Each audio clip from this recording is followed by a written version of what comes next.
How to change device name on iPhone.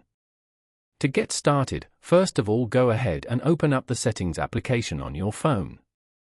Once you're here, go to General as shown.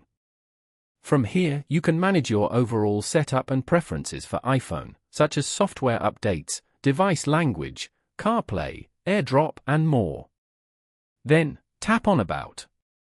This section provides details about your device, including the iOS version, model name, model number, serial number, and more. You can also view the total number of songs, videos, photos, applications on your phone as well as the total and availability capacity. Tap on Name at the top. You can change your device name from here. Then, tap on Done. This name will now show up as your device name. Following these steps, you can easily change device name on iPhone. Thank you for watching. Please leave a like if this tutorial helped you, or leave a comment below if you have any questions related to the video.